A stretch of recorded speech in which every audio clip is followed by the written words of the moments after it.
Bonsoir. Merci d'être là. On avait de la concurrence un peu déloyale aujourd'hui parce qu'il y en a beaucoup qui doivent être restés devant leur écran de télévision, on comprend pourquoi. Mais en tout cas, merci d'être là. Alors, les lecteurs des veillées de Banyuls ont décidé de rendre hommage à Franz Westerlin et à Ulrich Westerlin, qui est ici avec nous, pour l'immense travail qu'ils ont réalisé au cours de nombreuses années sur Banyuls en interviewant des villageois pour nous raconter l'histoire du village. C'est une rareté, c'est très rare des villages qui ont comme ça une mémoire écrite comme nous l'avons ici sur Banyuls. Je crois qu'il faut vraiment leur rendre hommage. C'est un immense travail très intéressant et on aura l'occasion d'en reparler sans doute à la fin. En même temps, c'est un hommage à tous ceux qui se sont prêtés à l'exercice en toute confiance et simplicité, en racontant leurs souvenirs, leur vécu dans le village et dans la tourmente des événements que le village a traversés, qui ont raconté leurs gestes quotidiens d'autrefois, qui ont raconté leur métier, leur savoir-faire, leur environnement, leurs sentiments et parfois les espoirs qui les animaient. Bon, malheureusement, il ne nous est pas possible de donner la parole à tous. Les livres de Franz et d'Ulrich sont énormes. Il y a énormément de témoignages. Tous sont intéressants.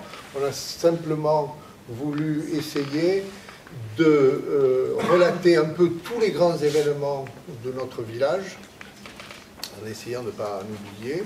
On a voulu aussi évoquer tous les métiers exercés dans le village et des gestes quotidiens qui peut-être aujourd'hui se sont malheureusement perdus. Voilà.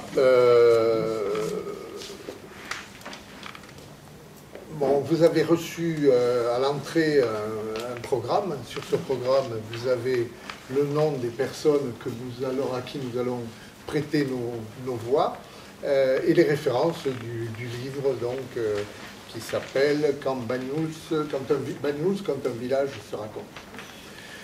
Voilà, je vous souhaite une bonne soirée et on reparle de tout ça tout à l'heure à la fin. Merci. Le ressac sur les galets de la plage de Boramar se mêlait au tic-tac de l'horloge de la chambre de grand-mère. Premier souvenir d'enfance. À cette époque, Banyuls présente une autre apparence. À gauche, Pas d'arcade au-dessus de la plage. Un étroit sentier dégringole du Cap d'Oune et rallie la nationale qui, venant de la rue Jean-Bart, contourne ma maison et rejoint le front de mer en direction de la Baïorie. À droite, pas de port, mais une anse en forme de cœur. Celle-ci se prolonge jusqu'au laboratoire Arago et est fermée par l'île Grosse et la Jetée. Aujourd'hui, cette dernière est surplombée par le monument aux morts de Mayol. L'échancrure de ce cœur est soulignée par l'avancée de la petite île. Ma grand-mère me racontait que dans son enfance, des chèvres allaient rechercher les rares herbes qui poussaient entre les rochers au-dessus de la Gitade, la Jetée. Des dizaines de barques catalanes sont tirées jusqu'en haut de la plage centrale. Par gros temps, la mer remonte la plage et traverse la nationale. Parfois même, elle franchit le court parapet devant la boucherie familiale. Une fois, une vague facétieuse a offert un poisson à la clientèle médusée. Mon frère Pierre et son ami Marc ont essayé de l'attraper. Tout enfant, j'observe la mer. Tantôt, elle ressemble à un grand lac étal aux reflets irisés, avec lesquels la lune joue à cache-cache. Tantôt, comme dans la chanson de Traînée, la tramontane fait naître quelques blancs moutons. Par coup de vent du sud-est, ou en période d'équinoxe, la baie se transforme en un chaudron bouillonnant. Poséidon furieux essaie-t-il de dompter ces taureaux mugissants ou concocte-t-il une potion infernale? Le paysage marin se renouvelle sans cesse. À cette époque, la fillette que je suis voit de grands paquebots qui sillonnent l'horizon. Ce sont ceux de la compagnie mixte qui assure la liaison entre Port-Vendre et l'Algérie.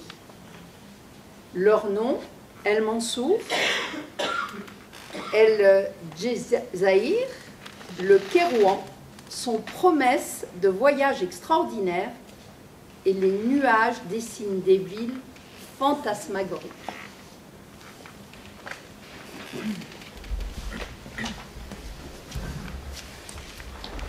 Dans les années 50, la rue Saint-Jean-Baptiste était gaie des cris d'enfants, surtout de nous les filles. Il y avait Lily Roquet, Françoise Brigitte et Marie-Lise Fontova, Rosemarie et Janine Tchèque, Venance Orga et Maggie Fézy. Nous étions toujours dans la rue, à jouer, à goûter, à rire, jusqu'au moment d'aller au lit. Nous n'avions pas beaucoup joué, mais tout nous amusait. Nous étions espiègles surtout, et c'était le bonheur total. Nous avons grandi dans une envie de vivre générale et nous profitions d'une ambiance sérieuse et travailleuse après les misères de la guerre de 40. La rue était très animée. Il y passait Urbain, le crieur public, Louis Ferré, le marchand de récuit, et surtout le paillarot, le fameux chiffonnier qui réclamait des pots de lapin et de la ferraille et dont nous avions tellement peur. Il trimballait sur son dos un grand sac en toile de jute, dans lequel il nous aurait emportés si nous n'avions pas été sages. Le soir, les parents prenaient le frais, dans la rue, devant la porte, et les hirondelles, elles, sifflaient, faisaient des rasemottes au milieu de nos jeux de marelle. Ma première neige, je l'ai appréciée dans un bol, sur la table de la cuisine, parce que chez Tété Grand et Tété Petite, on n'avait pas voulu que j'aille dans la rue. Et oui, la neige, c'est tellement rare que ça n'était suspect à cette époque-là. Les fontaines étaient nombreuses dans le quartier et ça faisait notre bonheur. Nous y passions des moments interminables. Nous faisions aussi du théâtre chez Sœur Sylvie. Nous partions faire des espartinettes à la campagne, la colline au-dessus de Vartisol, où nous ramassions des fleurs pour la maîtresse, mais parfois nous oublions d'aller à l'école. Nous aimions beaucoup nous promener dans la nature, cueillir des mûres, des figues, des petites fleurs, grimper dans les arbres, et surtout faire provision de micocoules dans les arbres qui bordaient la route qui monte au Maastricht, à l'emplacement de Champion. Ces beaux micocouliers qui ont été coupés sans honte.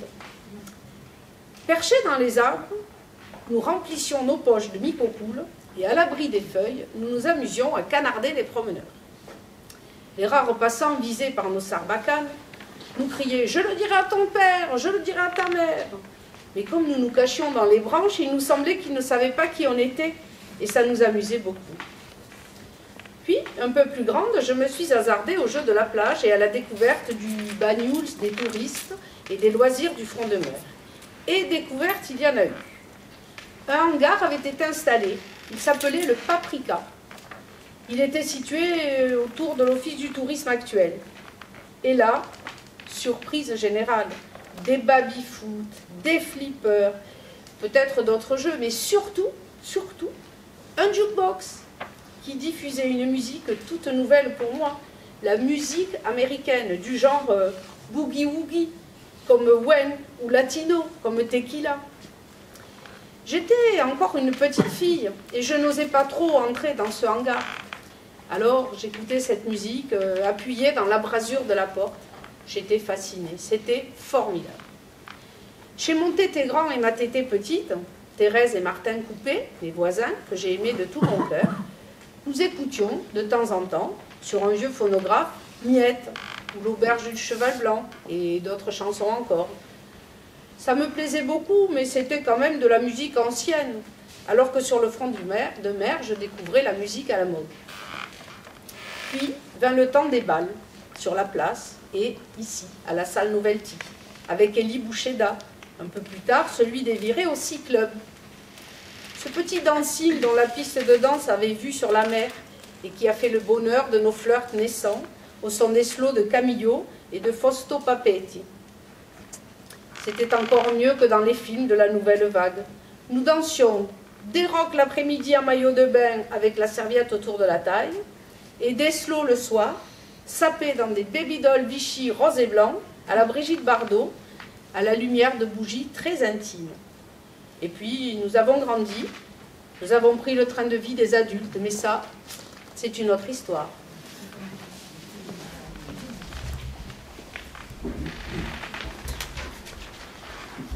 Du temps des vieux, les femmes faisaient du commerce et les hommes allaient à la vigne et en été à la pêche au lamparo.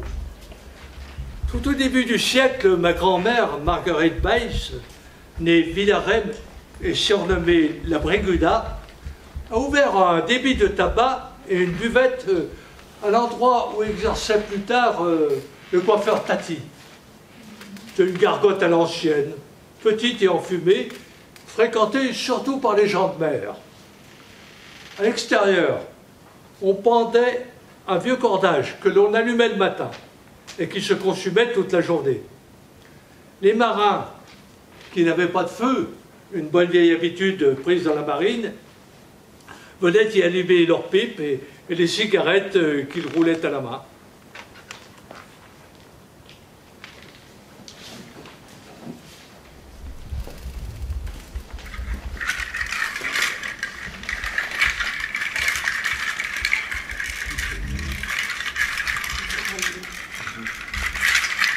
À cette époque, l'existence était difficile. Il fallait savoir tirer parti de tout et tout coûtait de l'argent. Dans les maisons, il n'y avait pas l'eau courante. Il fallait aller la chercher aux pompes du village et elles étaient rares. L'eau potable aussi était rare. 2 pompes en distribuaient.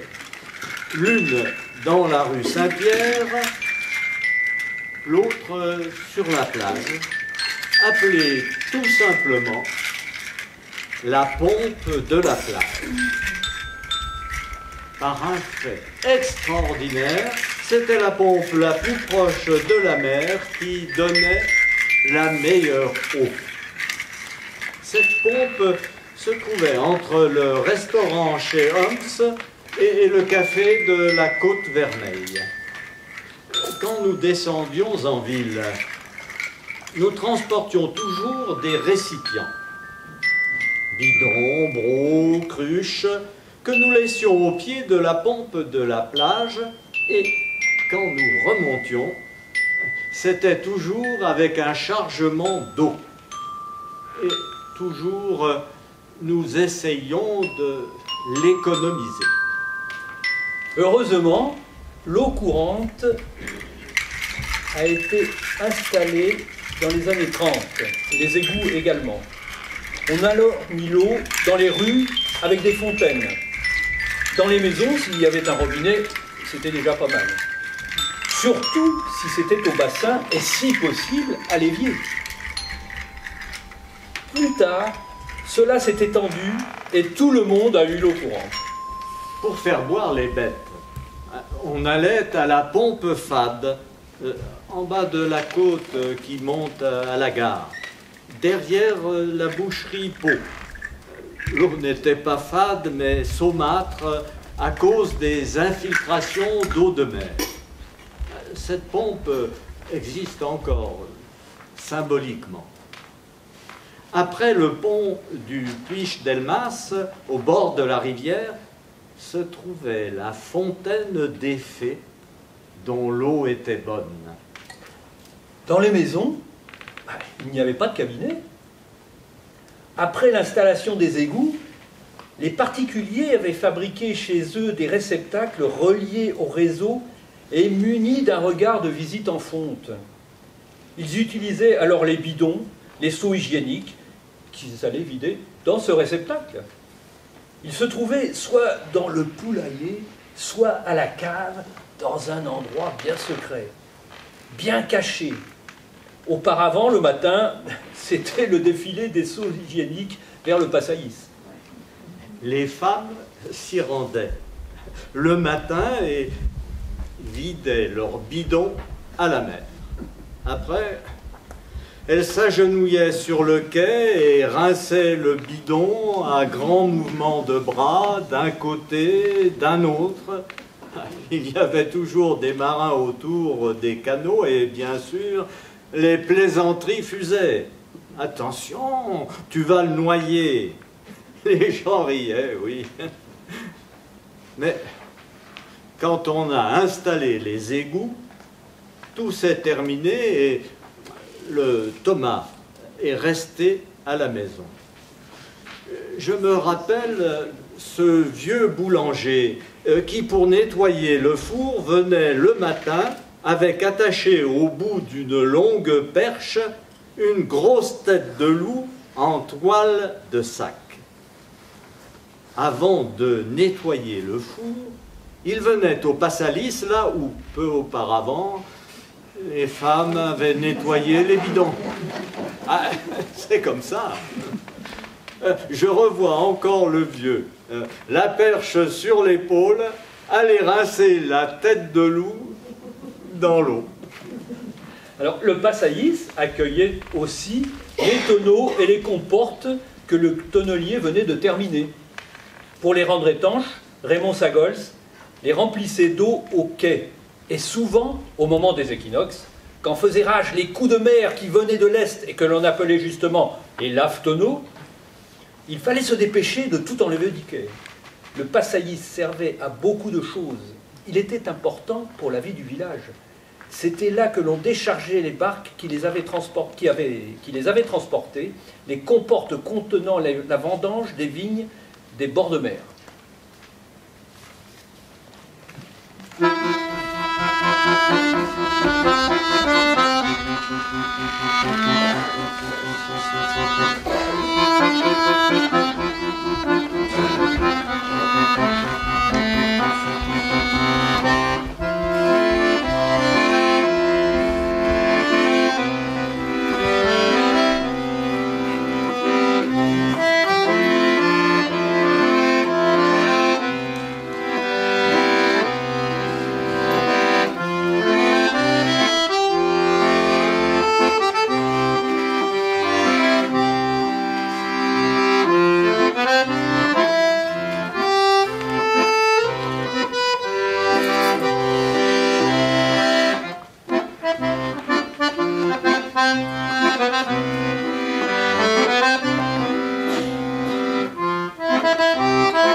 avoir 12 ans. Mon grand-père, Michel Deltambour, m'emmenait à la vigne pour faire des petits travaux. Je ramassais des sarments, par exemple. Un jour, les Espagnols bêchaient, j'étais en train d'arracher l'herbe des murettes, quand tout d'un coup, une pierre a cédé. Et ma main s'est enfoncée dans la murette. Je tire un caillou, ça vient tout seul. Un autre, le mur s'enfonce. Il y avait un trou. Je regarde, au fond du trou, una cova, une grotte, une cache plutôt, qui avait été creusée à la main dans la terre. Dans le fond, on avait aussi monté un mur en pierre sèche qui tenait la terre du haut sur laquelle poussaient les souches. À l'intérieur, on avait fait un banc en schiste. 6 personnes pouvaient trouver un abri dans cette cache. J'ai bien regardé et j'ai vu 2 bonbonnes et d'autres paquets. Pour entrer dans la cache, les hommes devaient enlever certaines pierres du mur de devant, celles qui avaient cédé sous la pression de ma main, et quand ils étaient à l'intérieur, ils pouvaient remonter le mur. Moi, tout fier, je me précipite vers mon père et mon grand-père. J'ai trouvé... Chut, consternation. Je me suis fait gronder. Ils savaient bien qu'il y avait cette cache. C'était là qu'étaient déposées les bonbonnes d'alcool qu'ils utilisaient pour muter et que discrètement le soir, ils emportaient à la cave. Ce jour-là, on m'a conseillé d'être moins curieux et moins bavard. En cet endroit de la vigne, devant la cache, il y avait des cerisiers qui faisaient écran. C'était bien camouflé. Plus tard, dans ma vie de vigneron, j'ai appris qu'il y avait d'autres caches semblables dans le vignoble de Banyuls.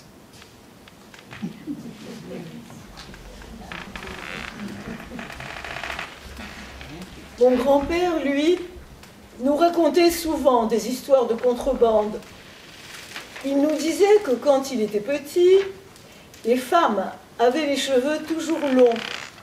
Il se faisait une contrebande de cheveux avec l'Espagne pour faire les perruques du roi. Et quand dans un ménage il n'y avait pas assez d'argent pour arriver à la fin du mois, les femmes coupaient leurs cheveux et les vendaient aux contrebandiers. Et ça, c'était pour le roi d'Espagne qui avait toujours des perruques et un grand besoin de cheveux. Il nous racontait aussi une autre histoire de contrebande.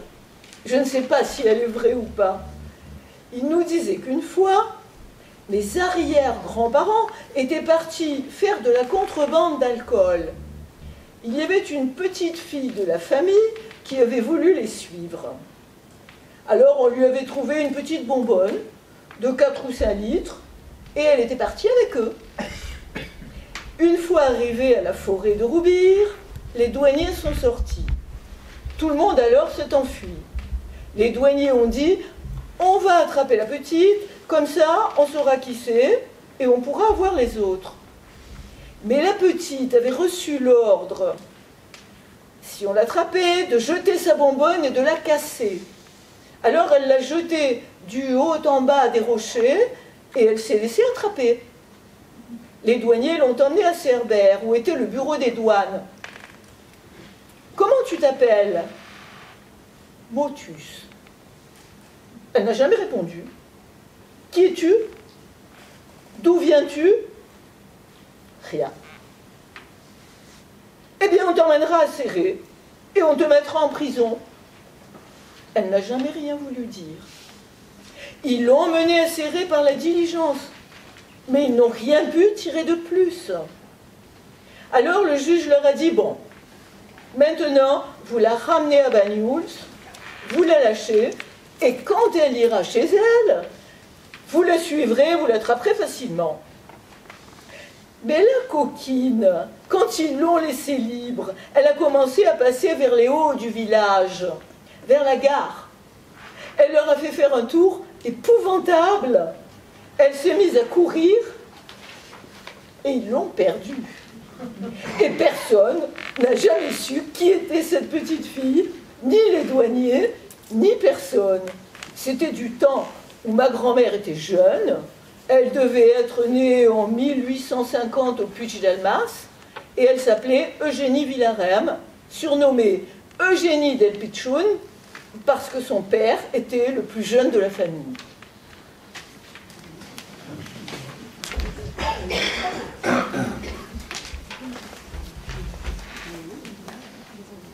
Ce que je vais vous raconter maintenant, je ne l'ai dit qu'à une seule personne. Un copain qu'il avait entendu dire au Puig-Delmas par quelqu'un dont la famille était originaire du Mas-Cornet. C'est quelque chose que je sais, que les vieux m'avaient expliqué, mais que j'ai toujours gardé pour moi. Dans l'ancien temps, le chemin qui montait au col était un passage très fréquenté. Il y avait au Mas-Cornet un couple qui faisait des horreurs. Quand des malheureux voyageurs s'arrêtaient chez eux, ils leur donnaient à manger et à boire, et si c'était des gens qui avaient du bien ou de l'argent sur eux, paf, un coup de fusil, et ils les brûlaient dans le four à pain. Il paraît que bien plus tard, on a trouvé un tas d'os à moitié calciné. Oh, ils en ont tué je ne sais combien. La femme faisait le guet pour voir si quelqu'un montait. Car d'en haut, on voyait bien le chemin. Ils attendaient donc que tous les gens qui travaillaient dans les villes soient partis. Ah bah maintenant, il n'y a plus personne. Alors l'homme sortait, pas un coup de fusil, et tout le monde disparaissait dans le four. Il paraît qu'on avait trouvé beaucoup d'ossements, d'après ce qu'avaient dit les anciens. Les gens qui sont originaires du Mas savent que, parce que c'est leur vieux qui leur avait expliqué. Mais attendez, un jour, l'homme a tué le fils d'un consul. Le fils d'un consul, vous réalisez? Non pas à la maison, mais au col de Banyuls. En partant pour l'accompagner au col et lui montrer le chemin, il a emporté son fusil.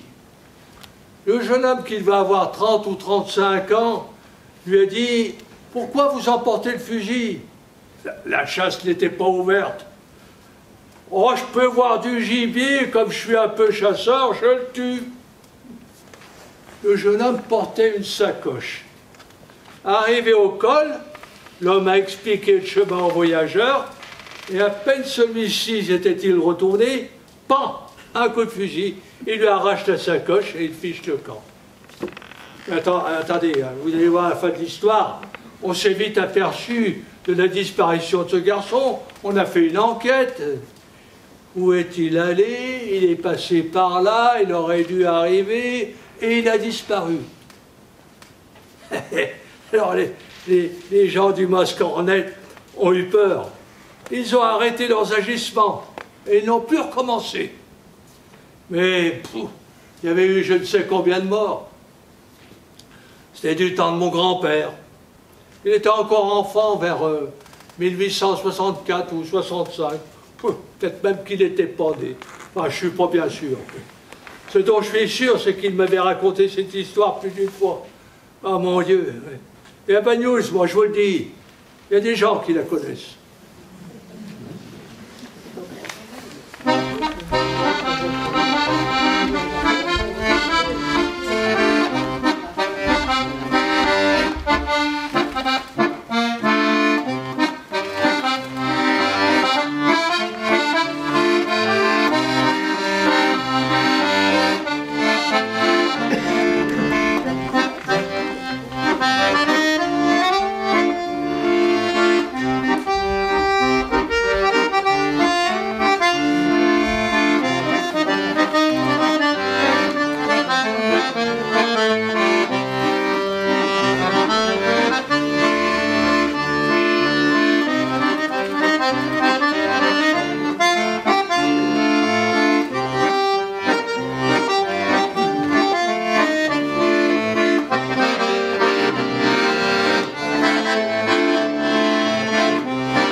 le 26 septembre 1914.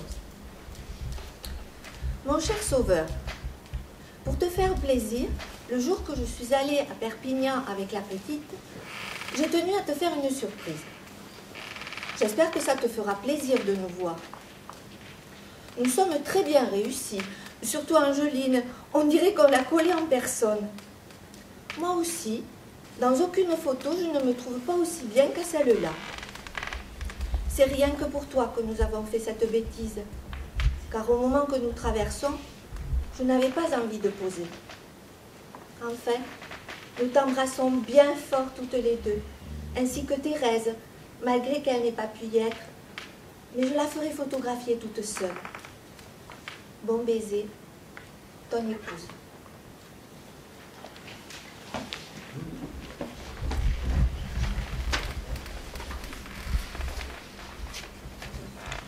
Le 12 novembre 1918, aux environs de 13 heures, alors que la population de Banyuls se réjouissait de la fin de la guerre et fêtait dans la liesse l'armistice, un drame se jouait au Masrech. Depuis que les hommes étaient partis au front, le personnel masculin manquait et beaucoup de Catalans d'Espoy et de Rabos travaillaient à Banyuls. Michel Coy, le grand-père de Michel Coy et arrière-grand-père de Marie-Thérèse Saury, de Rose-Marie Roffès et de Simone Paré-Sagols, avait 61 ans. Il était Moussaïn Omas. C'est lui qui dirigeait sous ses ordres, entre autres, un ouvrier agricole espagnol, Emilio Buscal Pérez, âgé de 50 ans et originaire d'Espoy où vivait sa famille. Cela se passait à l'heure du repas. Emilio était descendu dans une cuve de fermentation, on ne sait pour quelle raison. Michel Coy, ne le voyant pas remonter, est descendu à son tour. Le gaz carbonique les a asphyxiés et ils ne sont pas remontés. Ce jour-là, Angèle Coy, épouse Forguès, la grand-mère de Marie-Thérèse, laquelle avait 5 ans à l'époque. Donc, Angèle Coy se trouvait au Masrech où elle était venue chez ses parents pour aider aux préparatifs de la fête qui avait lieu la veille au soir. Ne voyant pas revenir les hommes, elle s'est précipitée à son tour dans la cuve à la rencontre de la mort. 3 personnes ont ainsi péri asphyxiées. 2 d'entre elles en cherchant à en sauver une autre. Lorsque les secours sont arrivés, il était déjà trop tard. Le mari d'Angèle, qui était au front, n'a pas pu assister aux obsèques. Leur fille, Marguerite Forguès, la future Madame Nichil, qui n'avait que 10 ans au moment du drame, n'a jamais pu faire complètement le deuil de la perte de sa maman. Toute la population de Banyuls avait été profondément émue et la commune avait même annulé toutes les festivités prévues en l'honneur de la victoire.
C'était en 1939 quand a eu lieu l'exode des républicains espagnols.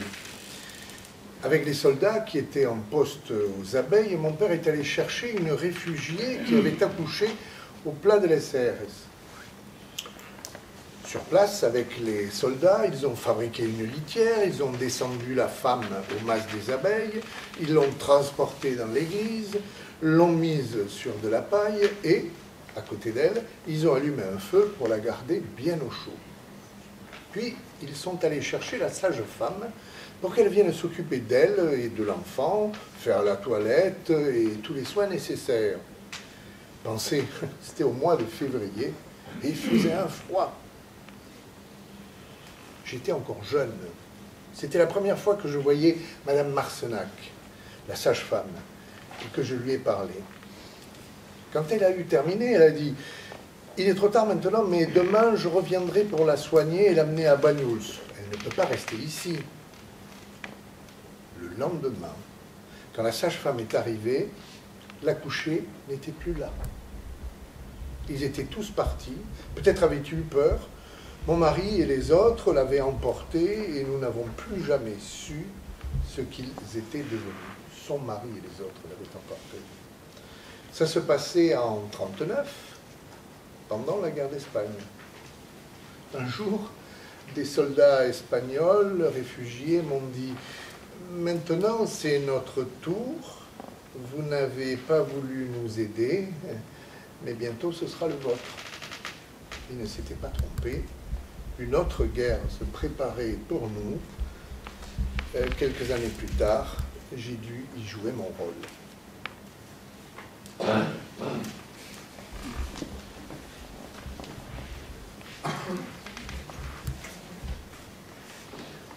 Il y a beaucoup de choses qui me viennent en mémoire et surtout le temps de la retirade. Nous avons passé la frontière le 2 février 1939. Mon père avait écouté des camarades qui lui avaient dit qu'à la fin de la guerre, il y avait des convois qui partaient pour la France. Il a donc dit, les petites pourraient aller en France, elles seraient à l'abri, elles ne risqueraient rien. Le 2 février 1939, nous dormions. Il était minuit. Ils sont venus frapper à la porte et ils ont dit à mon père, on embarque les petites. Il y a un convoi qui part. Il y a des gens de Lianza et d'un peu partout. Nous sommes montés dans un camion comme des moutons, l'un sur l'autre, pauvres de nous. Il n'y avait personne de Lianza. C'était presque tout des femmes et des enfants, quelques hommes âgés aussi. Arrivés à Cerbère, nous sommes descendus du camion qui était plein de vomissures et les chefs de guerre nous ont dit « Maintenant, montez dans ce train ». Nous étions 4 petites sœurs. Conchita avait 14 ans. La pauvre Julie, qui devait en avoir 12, Liberté avait 6 ans, et moi j'en avais 13. Toutes les quatre, dans un compartiment. Nous y avons passé 4 nuits. Au mois de février 1939, en gare de Cerbère, et nous nous sommes pelés de froid. Que c'était triste. Je n'oublierai jamais. Là-bas, assise ou étendue, les réfugiés passés et ceux qui étaient blessés. Finalement, l'homme qui fermait les portières est venu et quand il nous a vus toutes seules dans le train, il a dit « Où allez-vous les enfants ?» Nous n'en savons rien.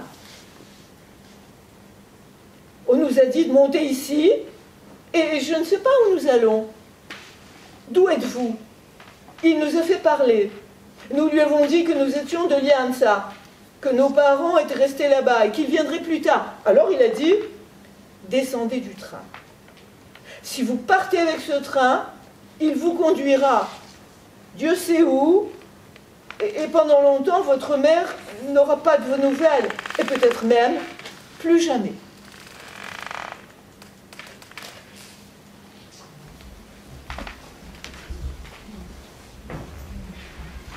C'est alors que la guerre a éclaté.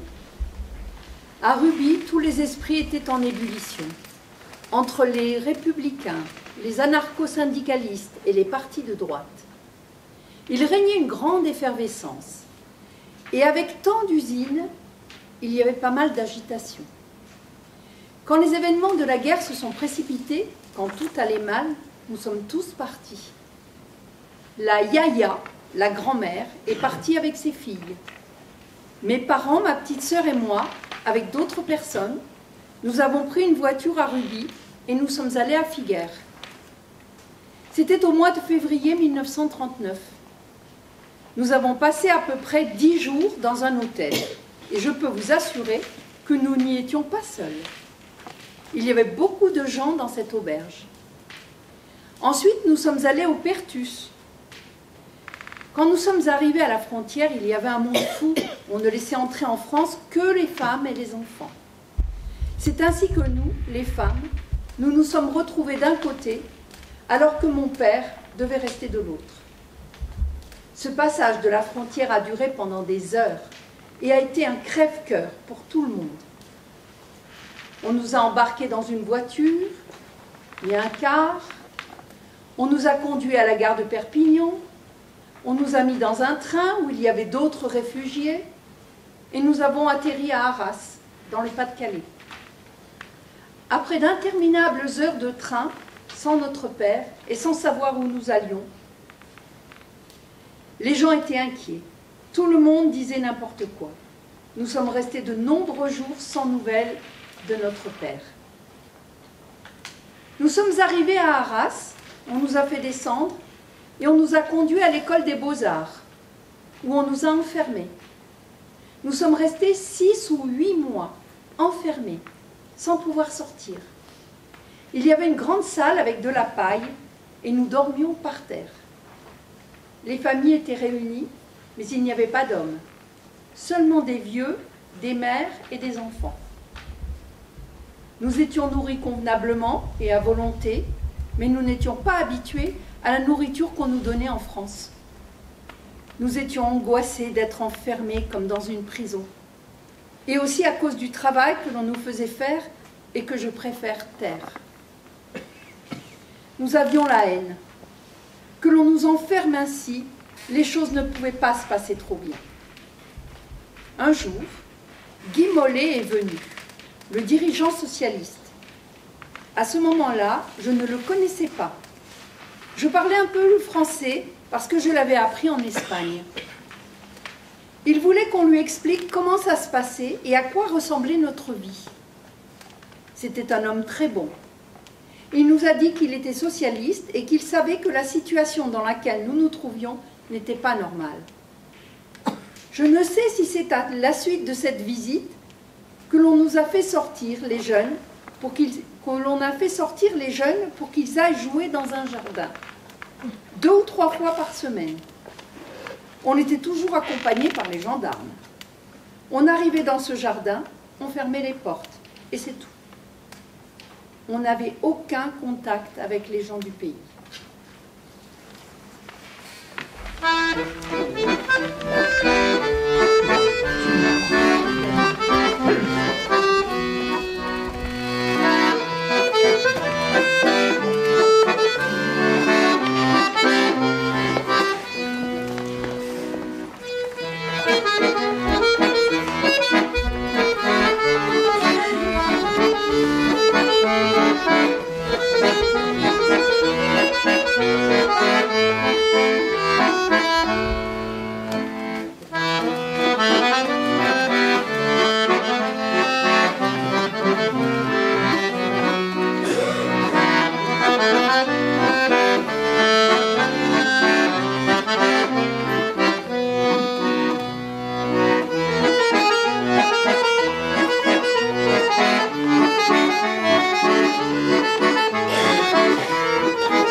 Ce que vous prenez pour le col de Banyuls est en réalité le petit col.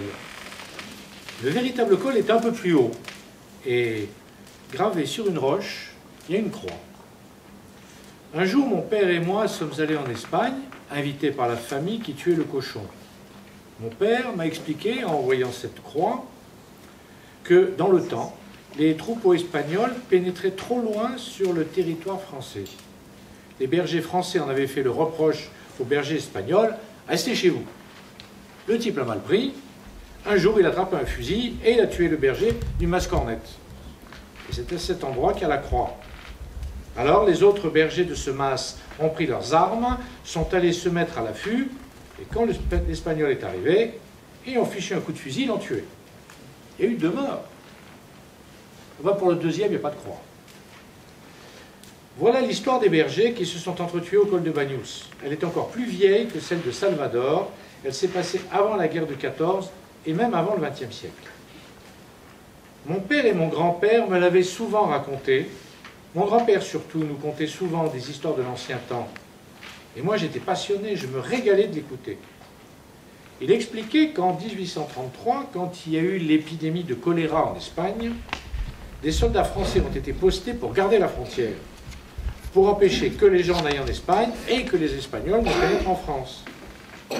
Les habitants du Mas-Sacher se sont mis d'accord pour construire pour les soldats une baraque en pierre où ils puissent se mettre à l'abri de la pluie, car ils montaient la garde nuit et jour sans quitter leur poste.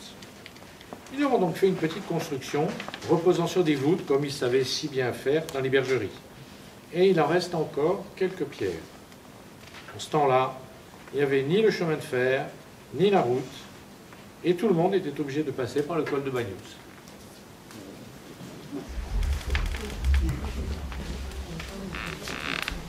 J'ai souvent entendu mémé Charine, comme on dit en catalan, raconter que Capataz était né à la montagne. En effet, sa mère était allée chercher du bois, faire un gros fagot comme on en faisait à l'époque. Et après la naissance de l'enfant, elle a même fait la délivrance sur place, l'expulsion du placenta. Avec le lacet de son espadrille, elle a noué le cordon ombilical en 2 endroits, du côté de l'enfant, du côté du placenta. Et elle a coupé le cordon au milieu. Elle l'avait peut-être vu faire à la naissance d'un chevreau. Du coup, il n'y a pas eu d'hémorragie. On me demandait comment elle a coupé le cordon, sans doute avec les dents. On peut sans peine imaginer que les femmes étaient au courant de ces choses-là et savaient comment s'y prendre. Je me rappelle, mémé Charine disait « Elle a fait la délivrance avec le lacet de l'espadrille. Elle s'est remise, poc à poc, petit à petit. Et comme elle portait un grand tablier, elle a mis l'enfant dans le tablier, le fagot sur l'épaule et cap à case, en route à la maison. »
Une chose m'a beaucoup marqué pendant mon enfance. c'est l'arrivée des Allemands. C'était en novembre 1942, en début d'après-midi. Je me trouvais au Raval, le faubourg, au Puig-Delmas. Les enfants étaient toujours là-bas. Je vois encore arriver les Allemands. Devant, il y avait un groupe de prisonniers mongols. Ensuite, venaient les autochenilles. Je les ai suivis. Ils sont allés creuser des garages pour les autochenilles et occuper une cave où ils ont enfermé les prisonniers mongols. Puis, ils ont établi leur quartier général à côté, au fond de la rue Bayard.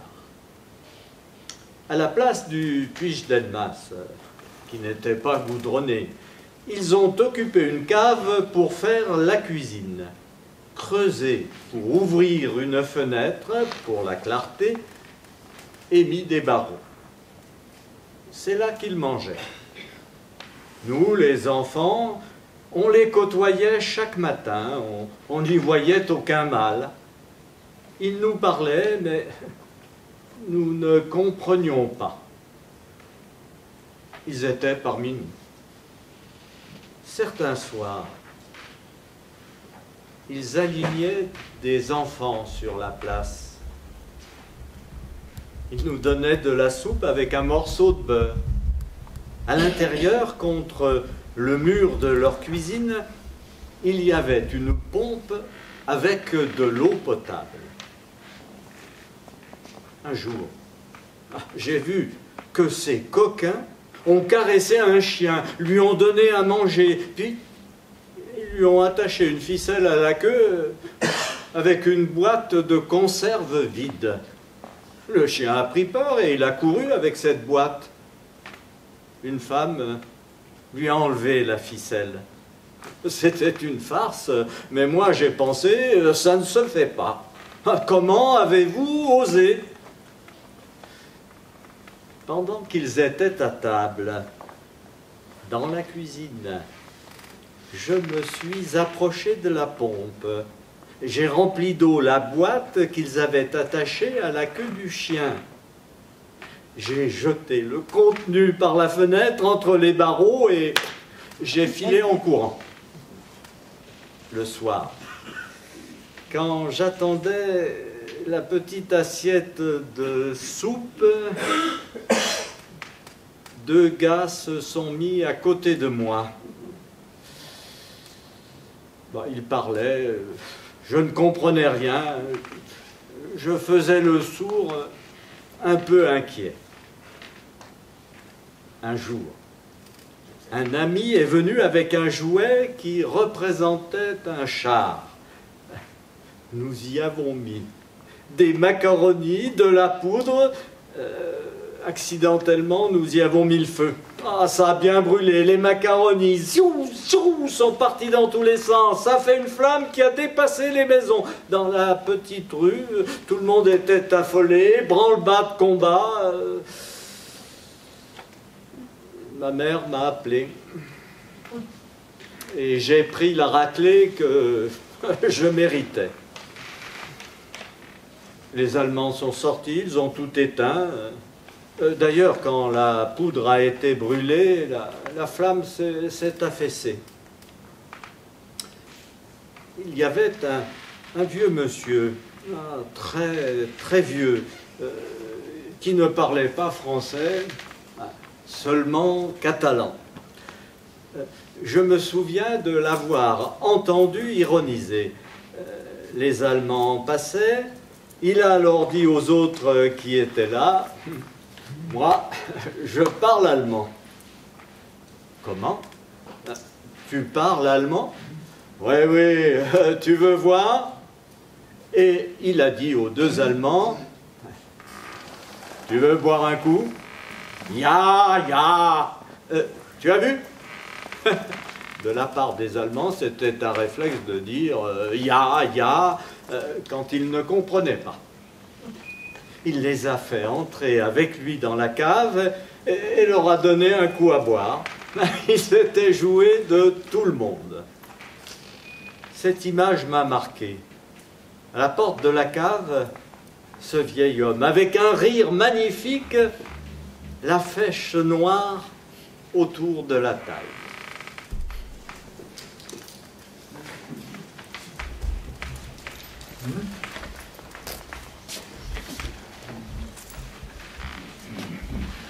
Peu après la retirade, c'est nous que la guerre a touchés.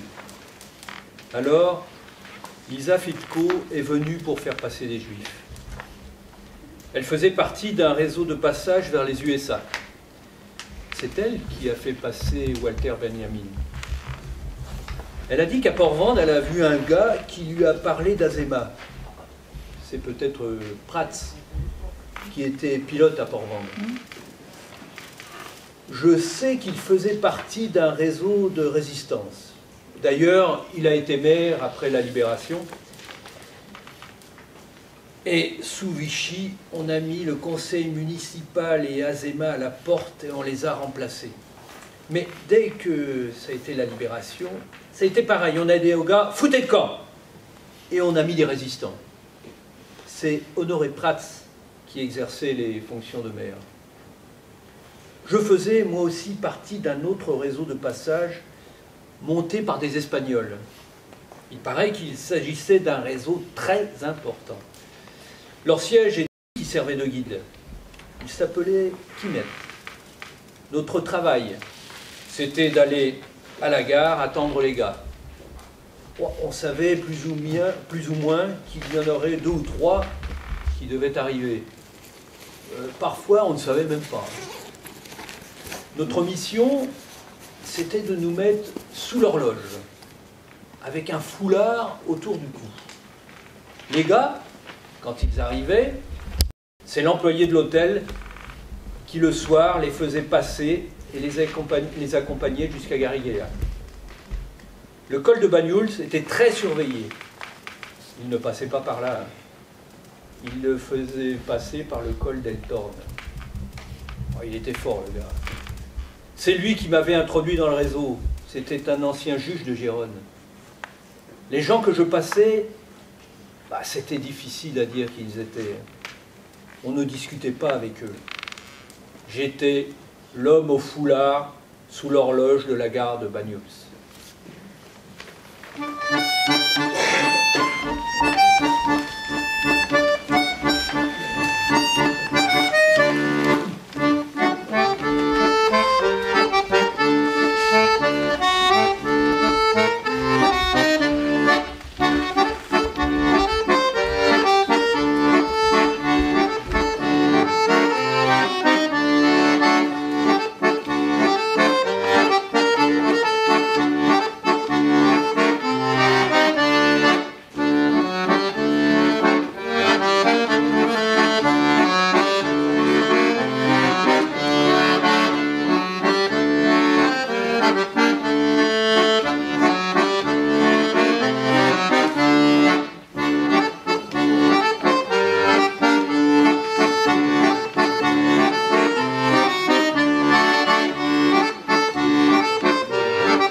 Que je vous parle des travaux de la vigne. Ben voilà, avec la bêche, le cavec, on travaillait la terre. Oui, c'est ça, le cavec. Pardon? Alcabe. Allez-y, reprenez, oui. Alcabe. Alcabe. Voilà, pardon, excusez-moi. Hein. Je ne suis pas tout à fait d'ici, vous l'avez compris, mais j'adore ici quand même. Alors, avec la bêche, el cabe, c'est ça? C'est bon. On travaillait la terre sur 2 lignes de souche, en déchaussant les ceps et en ramenant la terre au milieu de l'interligne où on formait des petits monticules. Sur les coteaux, on travaillait la terre de bas en haut. Après le premier bêchage, qui se faisait de la sortie de l'hiver jusqu'au printemps, et après avoir souffré et aspergé, le bêchage de printemps consistait, lui, à défaire les monticules de terre, à remettre la terre autour de chaque cep et à planir. Chaque bêchage faisait descendre de la terre, et donc tous les 3 ou 4 ans, il fallait la remonter du bas de la terrasse, le cul de la rangée, comme on disait, jusque sous la murette supérieure. On utilisait, pour remonter la terre, des corbeilles en châtaignier munies de 2 poignées qui étaient fabriquées dans le Val-Espire. Avec la bêche, on remplissait de terre la corbeille que l'on tenait entre les pieds. Ce travail était le desfonçard, rendu nécessaire par les différents bêchages qui avaient fait descendre la terre. Il n'y avait pas de désherbant comme aujourd'hui. Il fallait donc tout faire à la main avec la bêche, un outil qui servait à toutes sortes de travaux. On ne l'employait qu'au pays, c'est-à-dire dans le cru Bagnous. La bêchette, le chadik, c'est bon, est un outil plus léger, aux manches plus longs et droits, ayant une pointe d'un côté et une feuille de l'autre.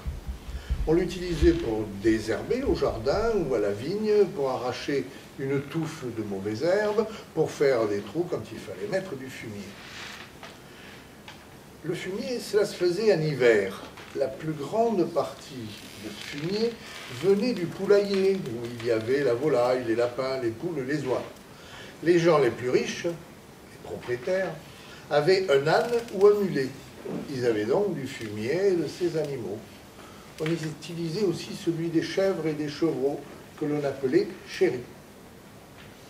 Les tuteurs, pour les plants de vigne, les longues barres en bois servant au transport des comportes, les douelles pour les tonneaux et les comportes étaient fabriqués dans le Val-Espire. Tout arrivait préformé et les tonneliers achevaient d'ajuster tonneaux et comportes et de les cercler de fer à l'aide du feu. Sans oublier les barils et barals, barils et tonnelés. Au pays, on faisait quelques corbeilles avec de l'osier, mais ça, c'était rare.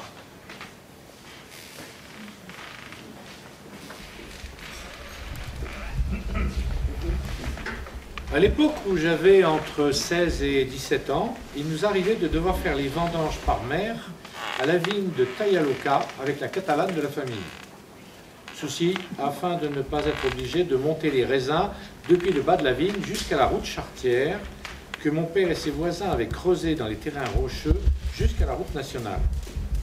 À la plage, on finissait de remplir les comportes pour pouvoir les embarquer ensuite sur la catalane. Pour ce faire, nous nous servions du canot à rame pour les transporter jusqu'à la barque, au mouillage, en dehors des écueils. Lorsque le temps le permettait, ce n'était pas trop difficile.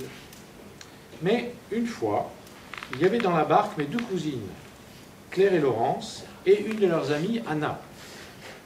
La tramontane s'était levée assez forte et il nous a fallu louvoyer pour atteindre Bagnous. Les filles étaient à l'abri sous le panneau de la proue. Elles avaient le mal de mer. Et à l'arrivée, après avoir débarqué les comportes, il a fallu que je nettoie tout ça. Une autre fois, au moment de préparer les comportes sur la plage, le vent s'est levé, empêchant tout embarquement. Il a fallu remonter les comportes sur les épaules jusqu'à la route. Chacun pesait dans les 80 kilos bruts. À mon âge, il a fallu m'arrêter plusieurs fois et profiter d'une murette assez haute afin de pouvoir me recharger assez aisément. À la fin de cette corvée mémorable, j'avais l'épaule droite quasi en sang, mais les raisins sont arrivés juste avant la fermeture de la cave.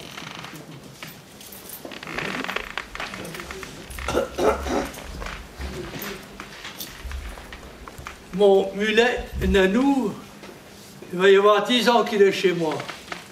Pourtant, nous ne l'avons jamais ferré, parce qu'il ne va pas sur la route.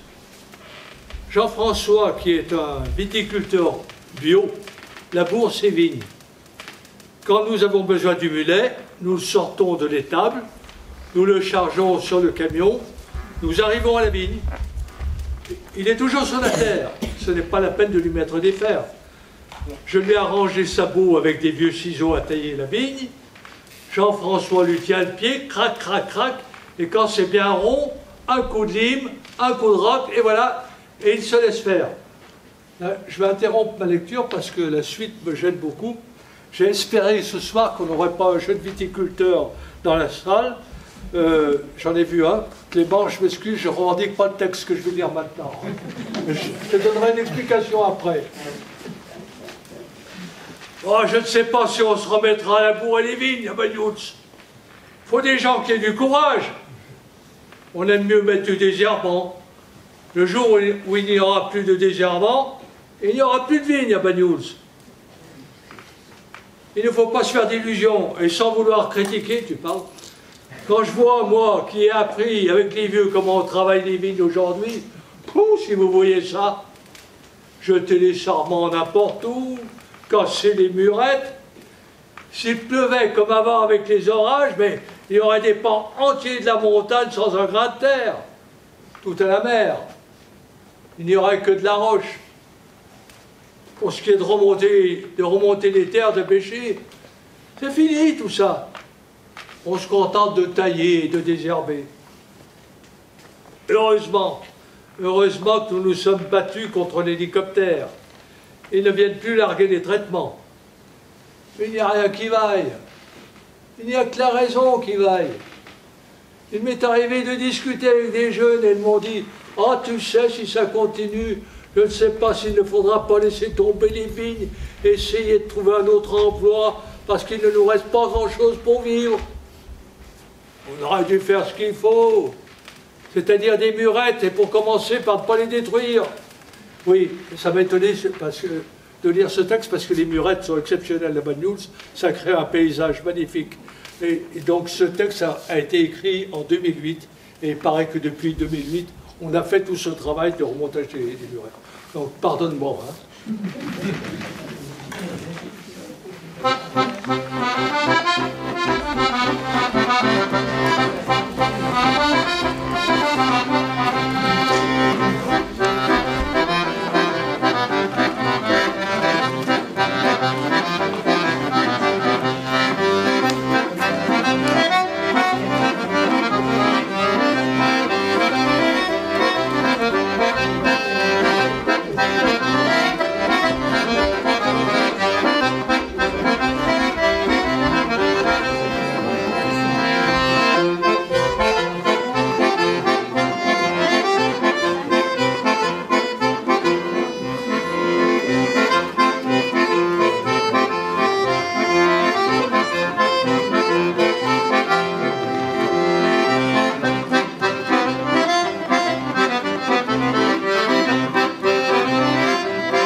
Au Lamparo, El Regana. Je ne sais pas si c'est comme ça qu'on dit. El Regana. Ça doit être comme ça. C'est ainsi que l'on appelait la pêche que l'on faisait de nuit, à la lumière d'une lampe à acétylène, munie d'un réflecteur conique qui renvoyait la clarté sur la mer. On attendait les nuits sans lune, et on partait à 2 hommes, avec un canon à rame. Il suivait la côte, là où il y avait beaucoup de poissons, cherchant les anfractuosités sous-marines, tout comme le font les loups qui, le long de la côte, suivent les sillons marins peu profonds pour chasser. Un homme était assis au banc de proue et ramait en arrière en tirant les rames, et l'autre était debout à la poupe. Il tenait d'une main le lamparo, une petite lampe à acétylène, et de l'autre la fouenne, un harpon muni de plusieurs docks. L'homme de proue guidait le rameur. On prenait surtout des loups et parfois d'autres poissons blancs. Quand la pêche était bonne, on prenait 3 ou 4 loups pour la table familiale. Après la guerre, la pêche au lamparo a été interdite. On continue à la pratiquer, hein, mais en cachette.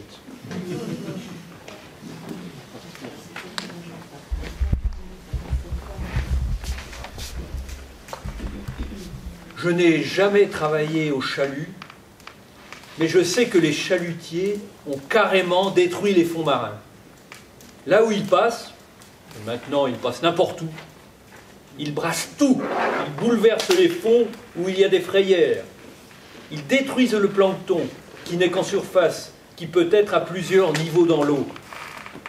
Les chalutiers modernes ont un appareillage sophistiqué, un sondeur qui leur indique à quelle profondeur est le poisson.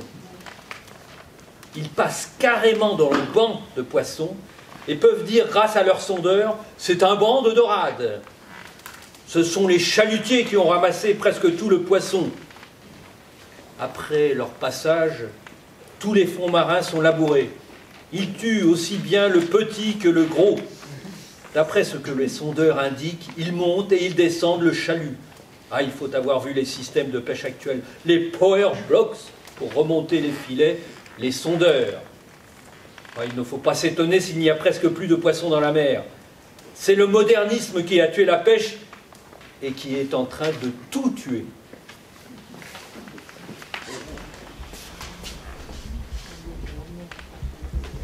C'était un texte de 2007. Depuis, il y a eu des progrès. Des deux côtés de ma famille, mes ancêtres étaient charpentiers de marine. Les Ferrer à Collioure, les Bonafos à Banyuls. Mon grand-père et mon père utilisaient encore le bois de l'arrière-pays de Banyuls, du chêne vert, l'alzina, et du chêne rouge, el roux. Je me rappelle être souvent allée à la montagne avec mon père pour choisir les arbres. Mais les bûcherons abattaient et débitaient les troncs d'arbres, suivant les besoins du client. Les planches n'étaient pas coupées avec un simple coup de machine, comme aujourd'hui. Les scieurs de long coupaient les planches dans la montagne, ils mettaient le tronc d'arbre sur un grand chevalet, et pendant des heures, avec une grande scie, un scieur en haut, droit sur le tronc d'arbre, et un autre en bas, ils débitaient le bois en planches d'épaisseur régulière. La barque catalane roussillonnaise avait des bordets plus épais que les barques catalanes de fabrication espagnole. Le bois qui n'était pas utilisable pour la barque pouvait l'être pour le canot. Mais ensuite, avec les déchets, les charbonniers faisaient du charbon de bois. Après le mas des terrains, en allant vers la Roubire, j'ai encore vu des meules charbonnières qui fumaient dans la montagne.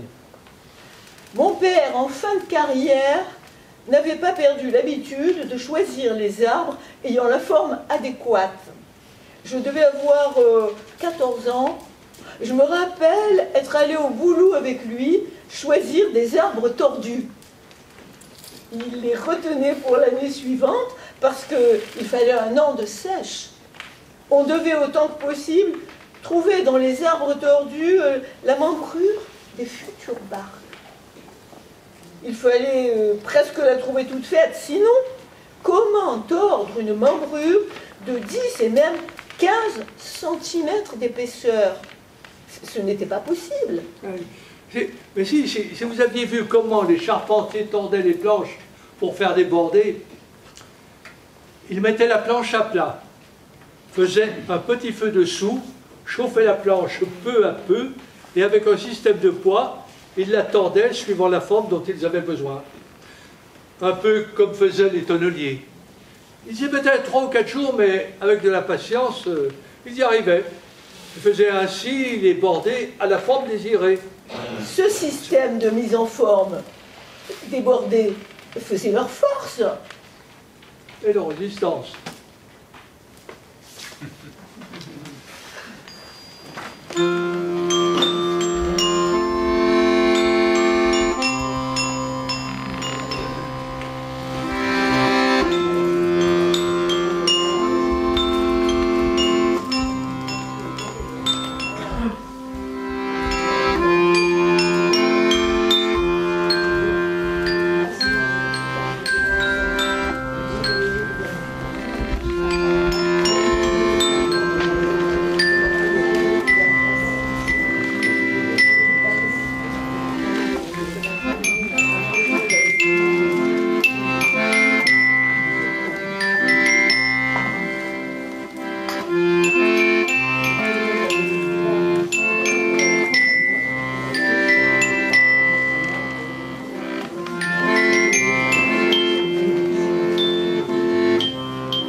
Il y avait plus de 80 barques et canots sur la plage de Banyuls et je ne sais combien de filets.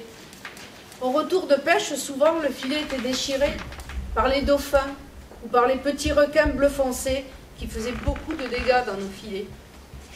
Chaque barque était équipée d'un fusil et s'il le fallait, on tirait sur ces animaux. Pensez donc, l'anchois et la sardine pris dans les mailles étaient une bonne table pour eux. Ils traversaient le filet et nous laissaient de grands trous. Alors quand on arrivait à terre, une fois que les filets étaient lavés, il fallait les remailler. Les hommes les étendaient sur la grève pour les faire sécher. Ils occupaient toute la plage. Et les remailleuses, elles, venaient seconder les marins qui d'ailleurs souvent étaient leurs maris. Elles s'asseyaient alors sur la plage avec un sac en guise de coussin, parce que les galets c'est quand même bien dur. Et avec une aiguille de bois garnie de fil de coton, elles refaisaient les mailles manquantes des filets. C'était en général de vieilles femmes, toutes vêtues de noir, avec un foulard noir noué sous le menton. Je ne sais pas si c'était une façon de porter le deuil, c'est possible, mais ça ne les empêchait pas d'avoir le moral. Dans un groupe, ils se disaient toujours quelques bêtises, et on contait quelques histoires lestes, on riait vraiment beaucoup.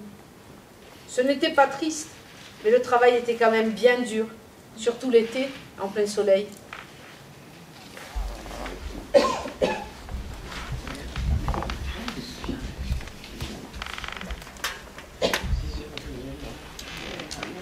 Un jour, ma grand-mère, Marie-Thérèse Prats, avait demandé à mon grand-père de préparer des aubergines pour le repas de midi pendant qu'elle était au remaillage des filets.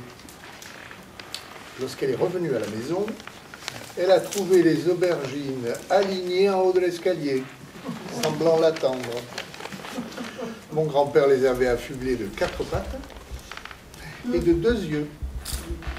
Quand ma grand-mère a vu ce spectacle, elle a été mortifiée, mais n'a rien dit. Elle s'est contentée de préparer les aubergines et de les faire cuire. Il y a eu un peu de retard, mais personne ne s'est plaint. Une autre fois, elle lui a demandé de lui faire sauter un lapin en attendant qu'elle revienne du travail. Elle était contre-maîtresse au hangar de salaison des anchois. Il a dit à mon père et à ma tante, « Votre mère veut que je fasse sauter le lapin ?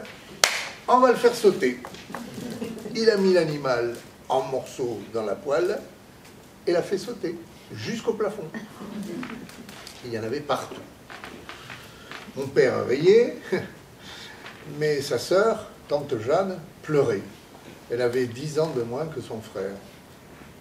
Là encore, grand-mère a eu toutes les peines du monde à garder son sang-froid. Plus jamais, elle lui a demandé quoi que ce soit.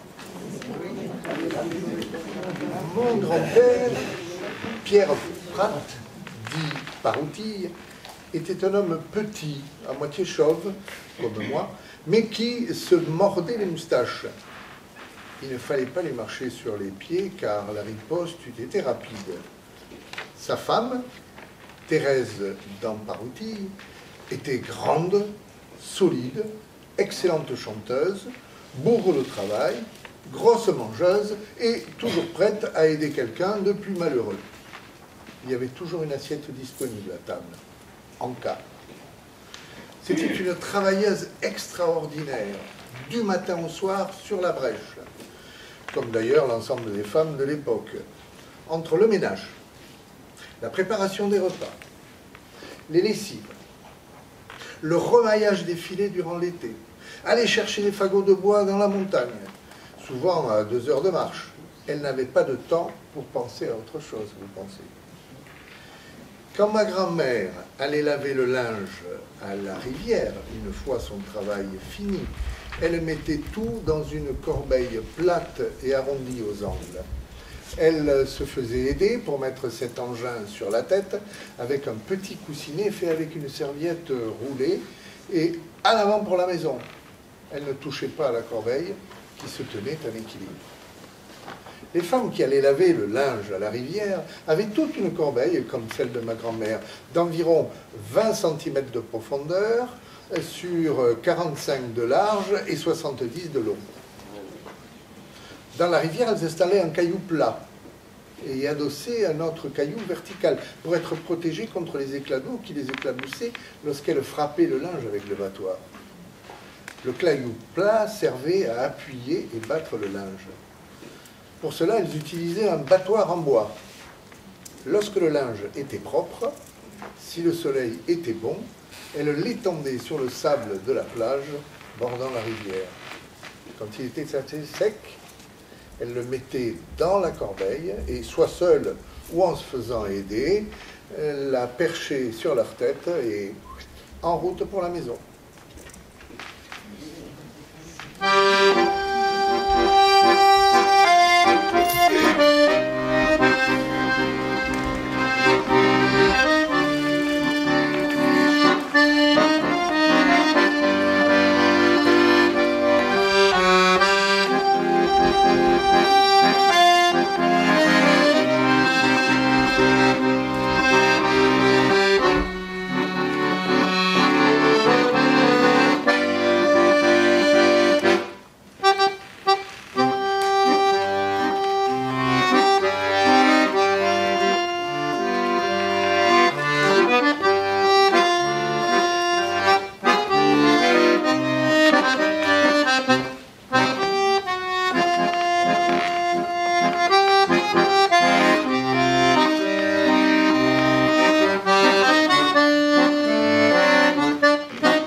en 1939, à la Retirada, avec beaucoup de gens de Catalogne, j'ai atterri à Perpignan, à Paris, à Marseille, de là à la Résistance, et pour finir à Paris.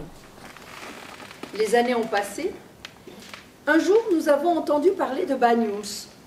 On nous a dit, on y danse la sardane. La première chose que j'ai faite en arrivant à Banyuls a été de monter à la Salette, et du haut de ces montagnes, j'ai imaginé tout mon pays dans le lointain, avec une immense émotion. En 1972, nous avons décidé de nous installer à Banyuls. C'était un si joli village à cette époque, si beau. Il suffisait d'aller au coin de la rue, on voyait déjà les montagnes, les pierres, les roches et l'écume blanche de la mer. Maintenant, tout cela est arasé et le ciment domine.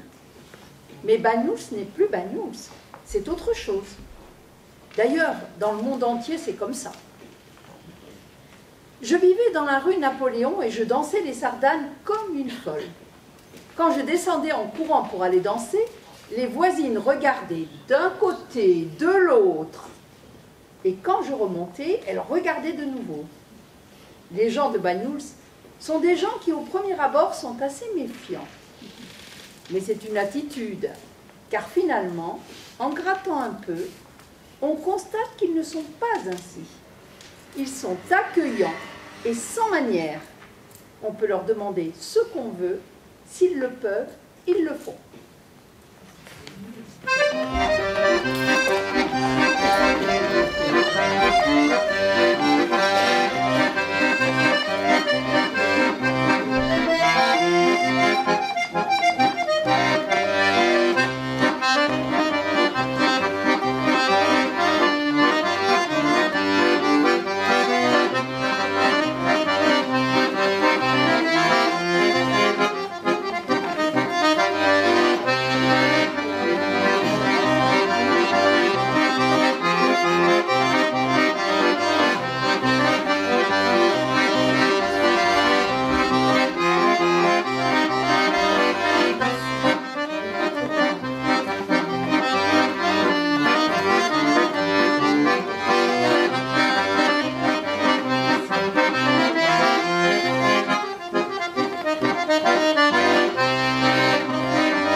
se cache derrière Kees Dijk, qui a fait ce merveilleux travail de sélection parmi ces nombreuses cartes postales sur Banyuls, des vues que nous avons vues ce soir, et je pense que vous avez vu qu'elles étaient particulièrement bien choisies. Un applaudissement pour ça.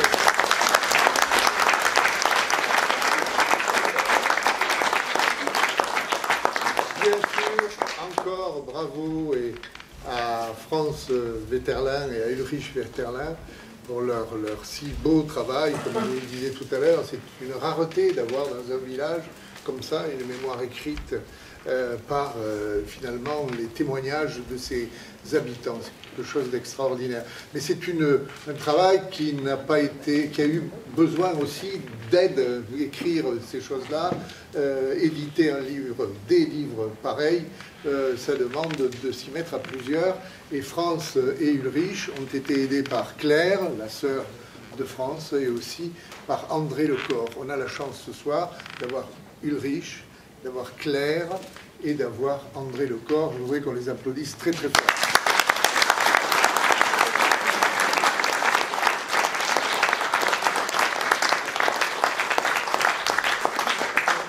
après un applaudissement, bien sûr, aussi aux villageois qui se sont prêtés à ce travail, à ce témoignage.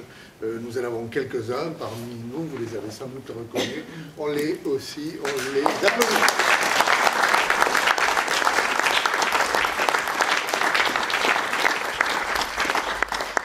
Voilà, nous réalisons des soirées comme ça. Il y en a qui sont des habitués, d'autres qui étaient là peut-être pour la première fois.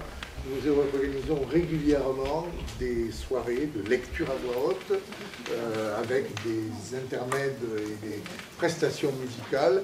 C'est une fois par mois.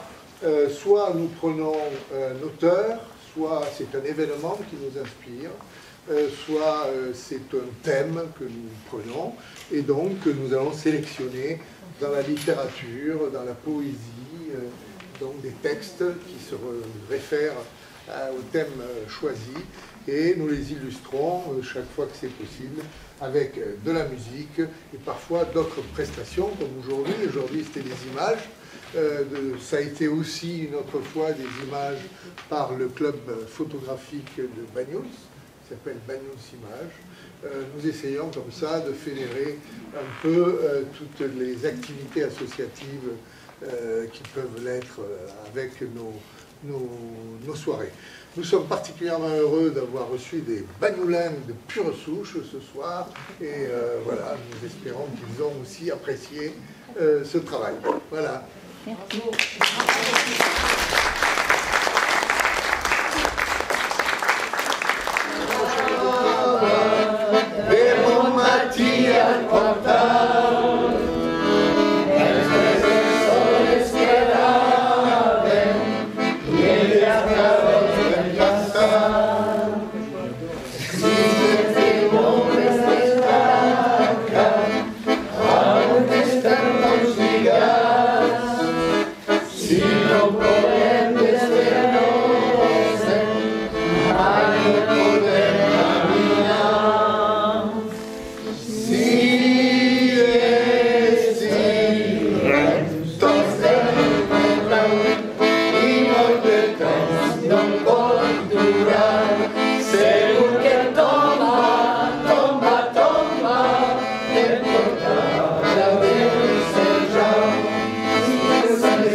Tomba,